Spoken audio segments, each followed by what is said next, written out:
in this lecture we are going to see the technique 2 of for finding out the distribution of g of x when the distribution of x is known.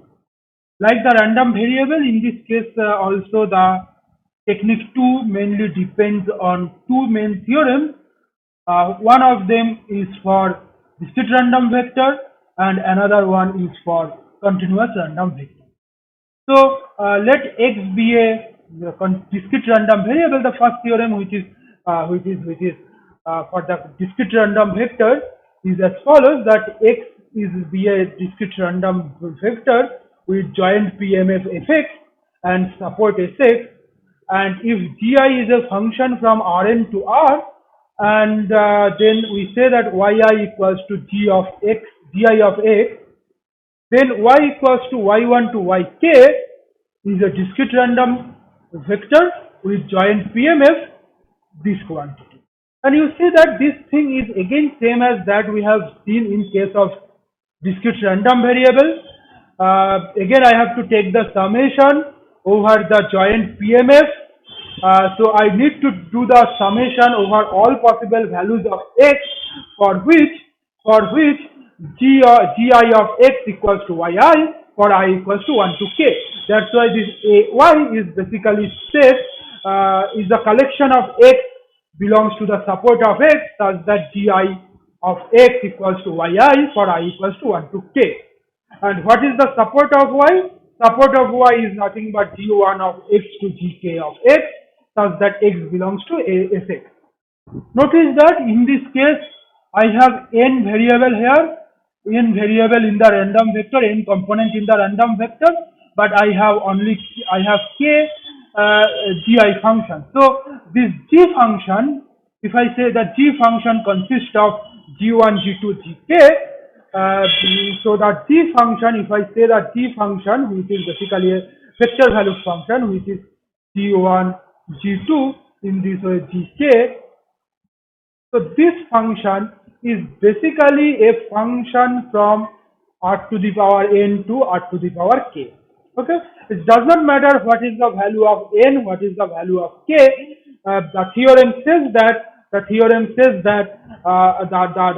resulting random variable y is always a discrete random vector. The resulting random vector y is always a discrete random vector, and the PMF of y, joint PMF of y, can be found using this particular formula. Okay, so in this case we are basically talking about y, the random vector y, which is g of random vector x, which is basically g1 of x to gk of x.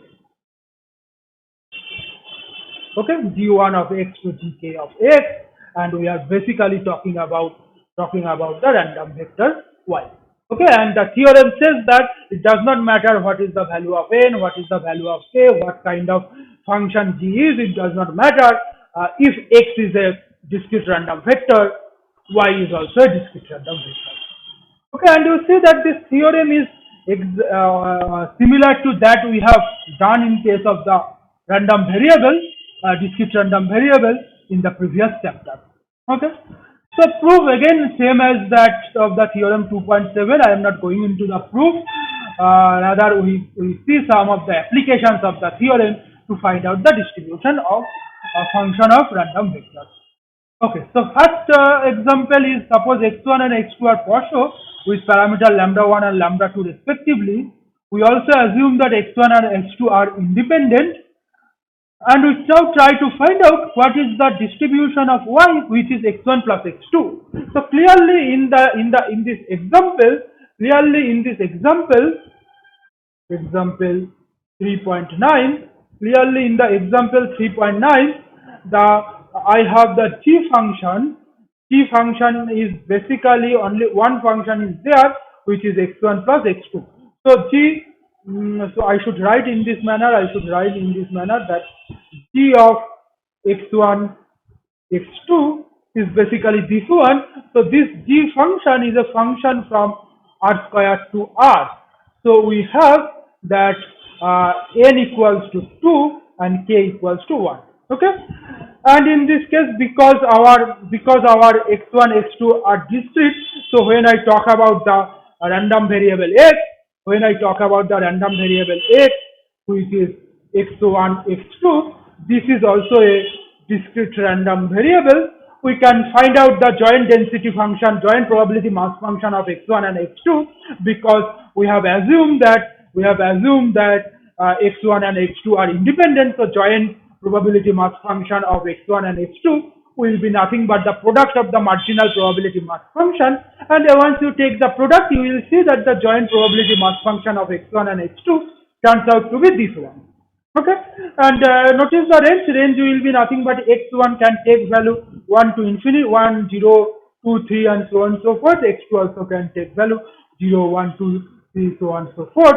So the joint support is nothing but the cross product of the set 0, 1, 2, 3, so on and so forth, cross 0, 1, 2, 3, so on and so forth. Okay, and what is the support of y?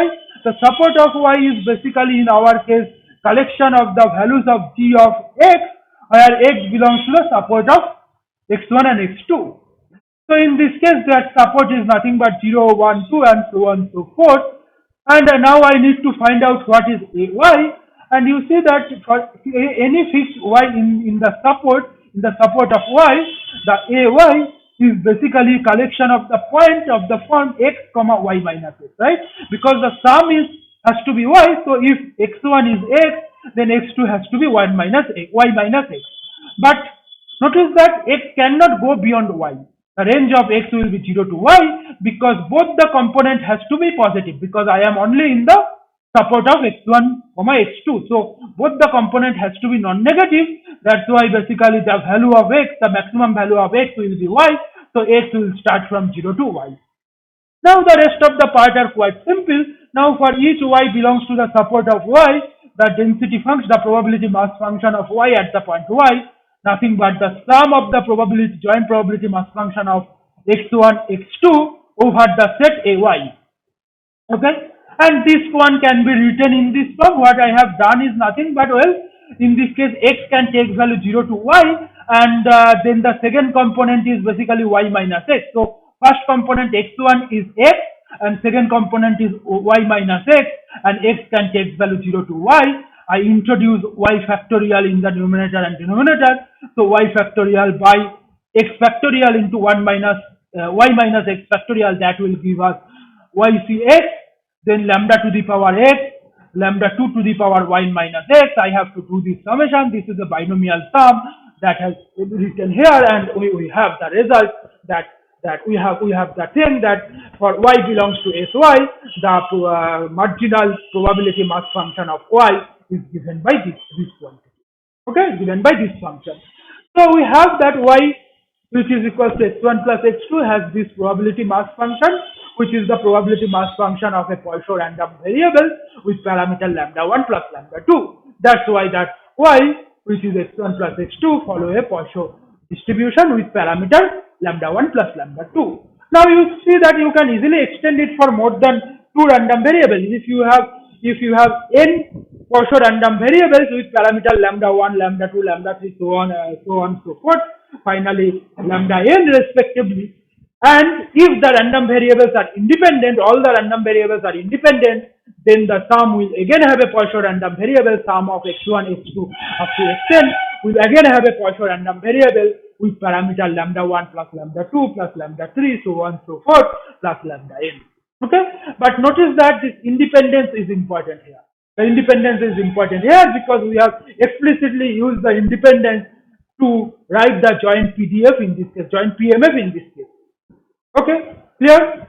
Let us take another example, the binomial example. So I have x1 which is binomial n1p and x2 which is binomial n2p. Notice that the success probability is kept fixed, but the number of trials are different. Again, suppose we try to find out what is the distribution of x1 plus x2. Now intuition says that the distribution of x1 plus x2 should be a binomial with the parameter n1 plus n2 comma p. Why?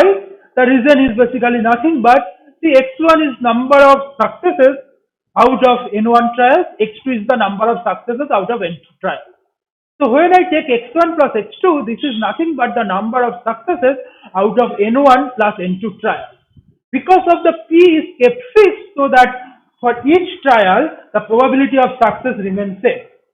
Moreover, because of the independence of x1 and x2, I can take that all the n1 plus n2 trials are independent.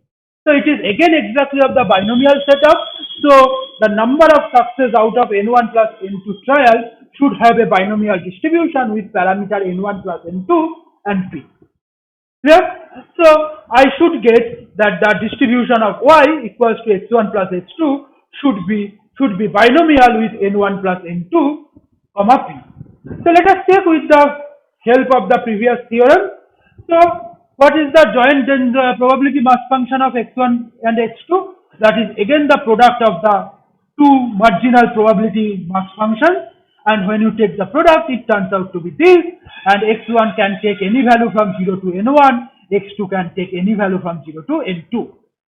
Okay, so support turns out to be the product of these two sets, Cartesian product of these two sets.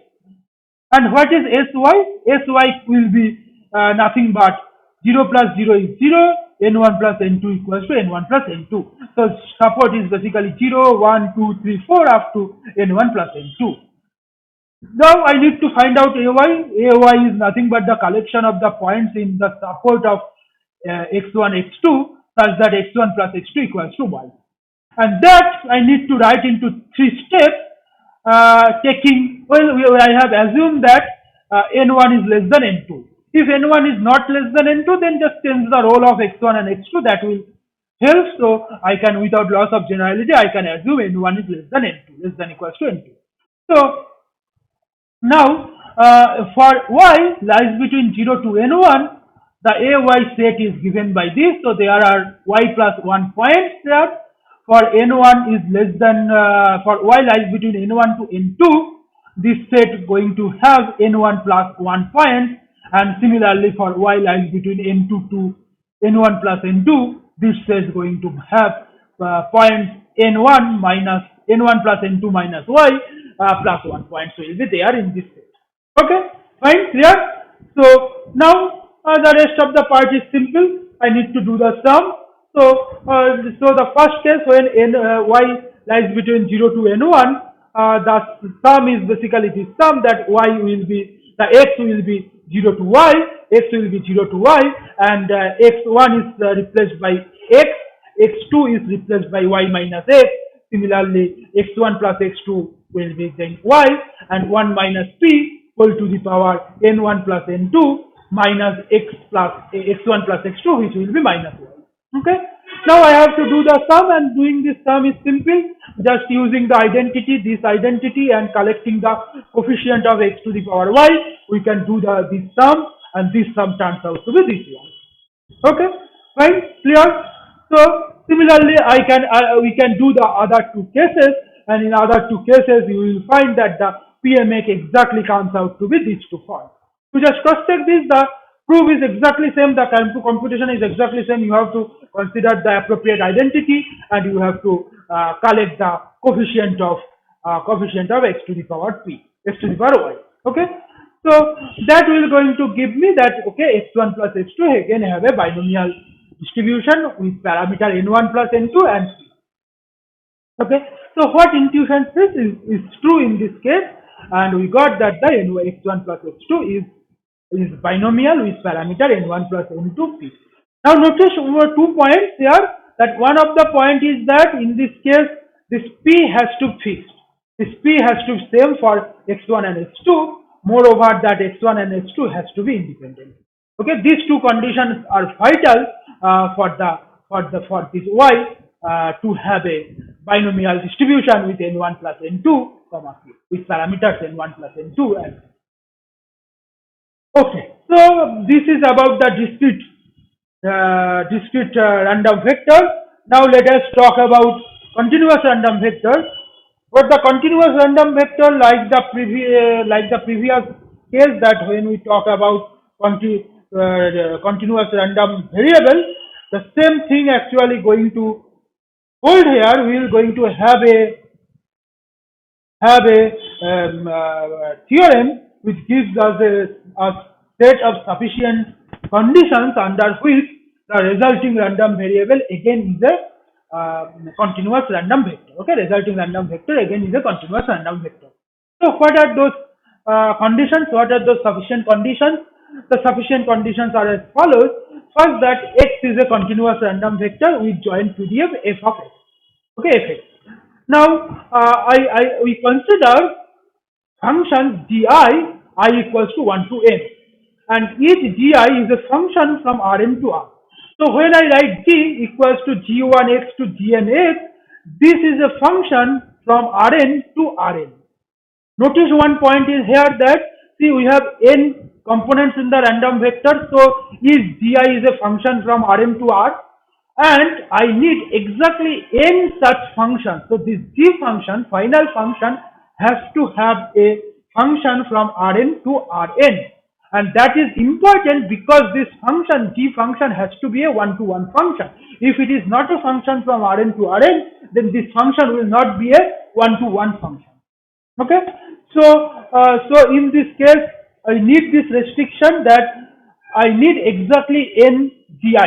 In the previous, when we are talking about the discrete random vector, I have n, I have k, g is a function from Rn to Rk, and I can take any value of n and k, does not matter. But for the continuous random vector, both it is a function from Rn to Rn, g is a function from Rn to Rn. So exactly same value I have to take. Okay, Rn, n components are there, so I need n gi.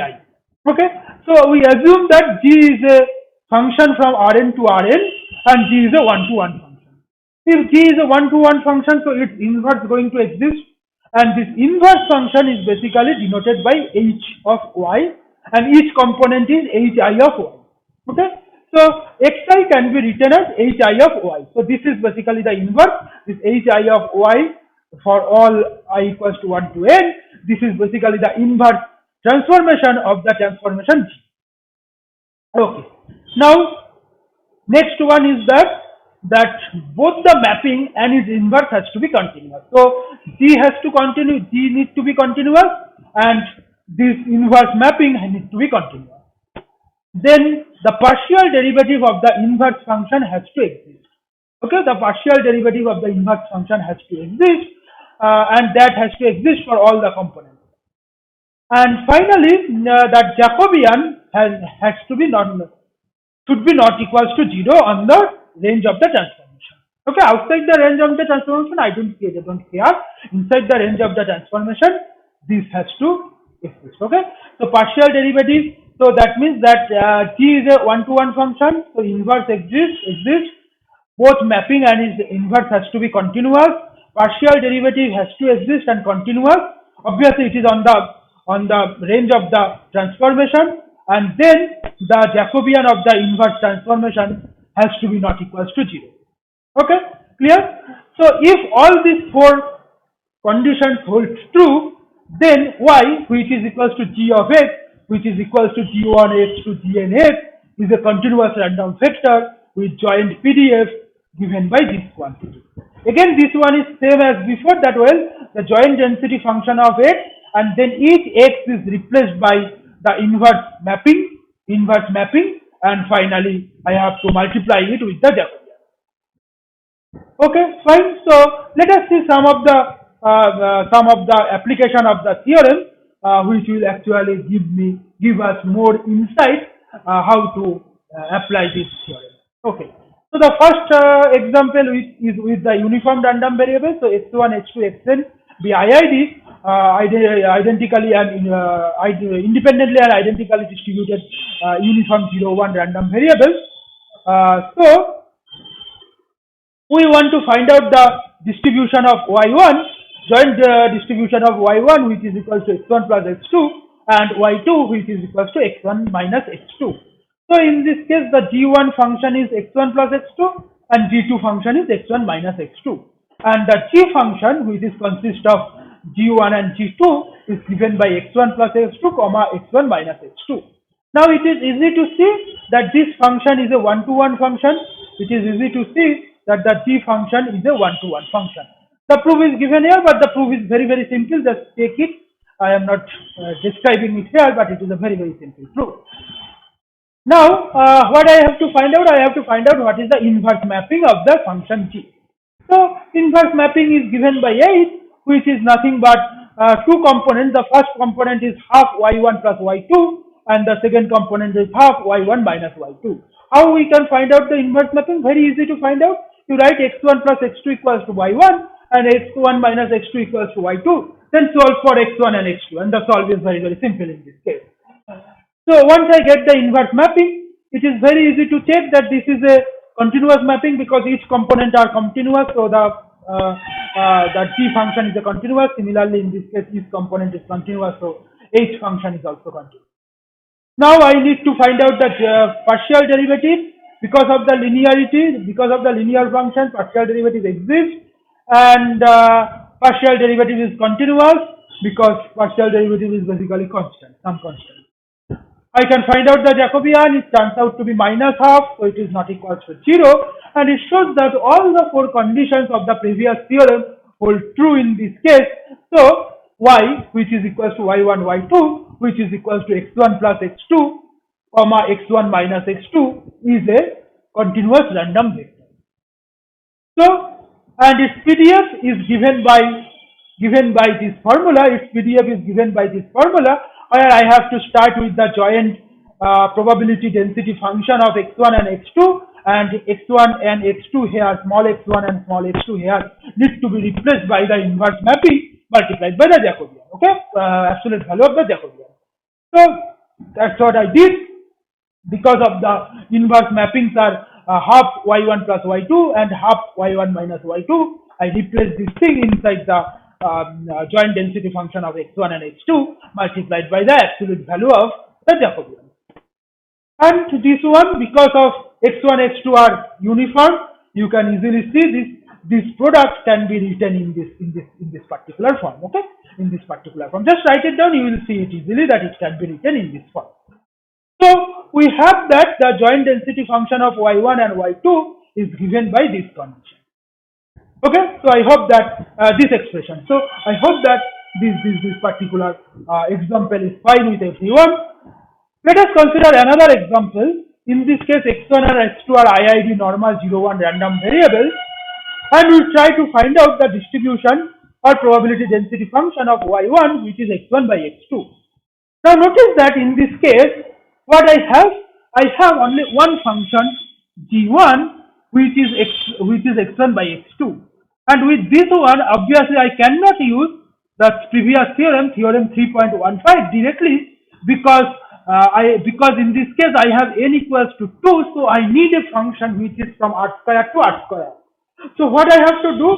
I have to bring a new function, bring a new auxiliary function g2 such that g function equals to g1 g2 becomes a one-to-one function, and not only one-to-one, g function is such that all the four property of the previous theorem hold true. Okay, clear? So now I have to bring a new function which is g2 such that the g function satisfies all the properties of the theorem 3.15. Okay, so one of such choice could be taking g2 to be x2. One of such choice is basically take that g2 equals to x2. So what I have now, I have the function g, which is basically now I have function example 3.12. So we have taken that x1 g1 x1 x2 equals to x1 by x2, and we have taken g2 x1 x2 equals to x2. So basically the g of x1 x2 is nothing but x1 by x2 comma x2. Okay, so we will first try to see check that if we can find out the distribution of g of x1 x2, if we can find the distribution, if we can find the PDF, joint PDF of this quantity, this random variable, whether we can find out this using the previous theorem or not, and we will basically going to see that yes, we can able to find this one. We will again yes, we can find out the this one. So in this case, you can see that this function is one to one, not difficult to check. Then the inverse mapping can be found very easily, which is basically x1.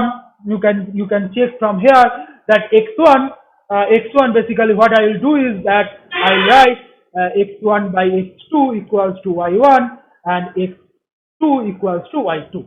Okay, so that means my x1 is basically nothing but product of y1 y2, and this implies that and x2 is basically y2. Okay, x2 basically y2. So this is the inverse mapping. This is the inverse mapping. So that's what I got. X1 equals to y1 plus y2. X2 equals to y2. And it is easy to see that all the functions are continuous. There is no problem with the continuity. And inverse transformation, partial derivatives of the inverse transformation can be computed very easily. It is continuous also.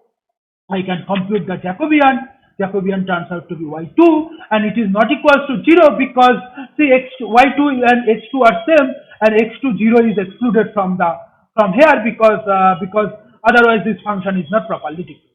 Okay, so x2 equals to 0 you can remove. That's why y2 is not equals to 0, and so that means the random vector y, which is x1 by x2 comma x2, is a continuous random vector with the joint PDF given by this. This is nothing but just joint density function of x1 and x2 is taken, and then x1 and x2 are replaced by y1, y2, and y2 respectively. Okay, so what we got the joint distribution function of y which is x1 by x2 and x2. But what was our main aim? Our main aim was to find out the PDF of x1 by x2. So how can we do that? Okay, once we got the joint density function of x1 by x2 and x2, I can integrate the x2 to find out the joint density, marginal density function of x1 by x2. Exactly, that's what done here. So y1 is nothing but the integration with respect to y2 of this joint density. And so once you do the integration, you will find it turns out to be 1 by pi into 1 plus y square. So y1 follows the Cauchy distribution. A random variable having this distribution is called the Cauchy distribution with parameter 0 and 1. Okay. So we see that in this case when x1 and x2 are IID normal 0, 1, the distribution of x1 by x2 is Cauchy with parameter 0 and 1. Now notice that in this case obviously we cannot use the theorem 3.15 directly, but taking an auxiliary function we can use 3.15 and we can find out the joint PDF of x1 and x2. Then we can find out the we can find out the joint PDF of y1 and y2. Then to find out the marginal PDF of y1 we can integrate y2 and we have the result. So in indirect manner we can use the theorem 3.15. Okay. So finally the next theorem which says that if x and y are independent, then the g of x and h of y are also independent. Okay. And exact proof cannot be given, but intuitively it makes sense because x and y are independent. That basically means that x do not have any effect on y and y do not have any effect on x. Now g is a function of x only and h is a function of y only. So that's why if x and y do not have any effect on each other, then g of x and g of y, h of y should not have any effect on each other, and that's why g of x and h of y are independent. Okay, so exact proof again cannot be given, but intuitively this theorem makes sense. So this lecture I stop here. In the next lecture we will see the technique 3 for the transformation of random vectors. Thank you for listening.